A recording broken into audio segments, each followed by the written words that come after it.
expansion ng Consulta Benefit Package sa ating alamin kasama si Dr. Israel Francis Pargas, Senior Vice President ng Health Finance Policy Sector ng PhilHealth. Doc Ish, magandang tanghali po at welcome sa Bagong Pilipinas. Magandang tanghali, Asik Weng, at magandang tanghali rin, Commissioner. Doc Ish.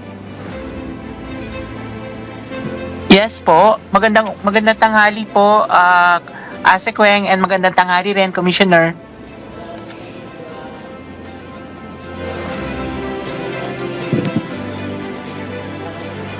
Doc Ish, ano po itong pinakabagong benepisyong makukuha ng mga PhilHealth members mula sa Consulta Benefit Package?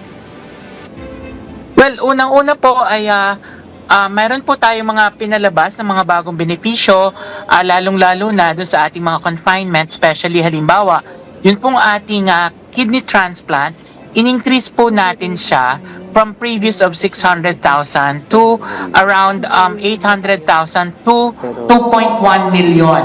Tapos hindi lang din po yung ating expansion sa coverage rate, but we also covered now yun pong mga deceased organ donation. Dati kasi ay yung pong living donors lang. Pero ngayon, pati po deceased organ ang atin pong mga kino-cover na. Pagdating naman sa primary care, yun pong ating tinatawag na konsulta or yung konsultasyong tama at sigurado, ayan po ngayon ay atin pong ibinibigay sa around 3,100 consulta providers nationwide na merong mga around 5,000 doctors na kasali na po doon. At kasama po sa benepisyo na ito ay yung libreng check-up or konsultasyon. Meron din pong 15 libreng laboratorio from blood examinations, x-ray, ECG, kasama na rin po ang mammography at ultrasound of the breast. At meron din po siyang kasama na 21 drugs na kalimitan po ay para sa mga maintenance ng diabetes, hypertension, simple infection, bronchial asthma. So lahat po yan ay libreng makukuha ng ating mga nakaregister na members sa ating konsulta providers. Doc Ish, para po ma-accommodate ang lahat, ilang consulta providers na po ba sa ngayon ang accredited para ma-avail ang benepisyong ito?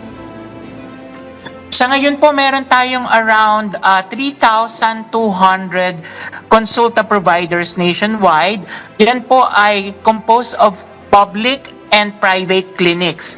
So dun po sa bilang na ito, around 500 ang private clinics at mga around 2,000, more than 2,500 ang government clinics or kasama po yung mga rural health centers. Makikita, Commissioner, sa listahan, ang listahan sa ating website at www.philhealth.gov.ph. Doc Ish, sa mga libreng gamot, paano po sinisiguro ng PhilHealth yung sapat na supply ng mga pangunahing medisina sa mga accredited clinics at hospitals po? Opo, kasama po yan, Asik Weng, sa ating mga requirements bago po masigurado na ang isang consulta provider ay accredited ng PhilHealth. Yan po ay pwede po, una, kung halimbawa ang magpapa-accredit na clinic ay may sariling pharmacy or pharmaceutica sa loob ng clinic. Kung wala naman po, ay sigurado o sisiguraduhin na meron po silang memorandum of agreement na isang pharmacy or drugstore kung saan kukuhanin yung mga libreng gamot ng ating mga miyembro para po masigurado na merong gamot na makukuha ang lahat ng nagpapakonsulta. Kailan po ba mapapakinabangan at ma-avail ng ating mga PhilHealth members ang expanded benefit na ito? Well, matagal na po natin siya na ipinapatupad kung kaya't ang lahat po ay maaari nang makakuha ng benepisyong ito. Yun nga lamang po, Commissioner, ang isang miyembro po ng PhilHealth ay kailangang magpa-register sa isang consulta provider para po masimula na or makuha nila ang benepisyong ito. Sila po ay pwedeng pumili doon sa consulta provider na gusto nila or mas convenient para sa kanila or mas malapit sa kanilang tinitirhan or pinagtatrabahuhan para po yung consulta provider na yon ang mag-aalaga sa kanila. para po masimulan yung pag-aalaga, kailangan pong magpa-register nating lahat or ng bawat Pilipino doon sa konsulta provider na ito. And once registered po tayo, pwede na po nating makuha ang lahat ng benepisyo. Doc Ish, may tanong lang ako tungkol po dito sa mga beneficiaries. Sino po ba yung mga pwedeng mag-avail nito? Meron po ba tayong limitasyon din per week o per month doon sa mga gustong mag-avail nito? Well, para po unang-una, nabanggit po sa ating Universal Healthcare Act na ang bawat Pilipino ay otomatikong miyembro ng PhilHealth. So lahat po tayong Pilipino ay miyembro na ng PhilHealth at ang binanggit din po sa Universal Healthcare Act is ang lahat ay merong immediate eligibility para po sa lahat ng benepisyo ng National Health Insurance Program.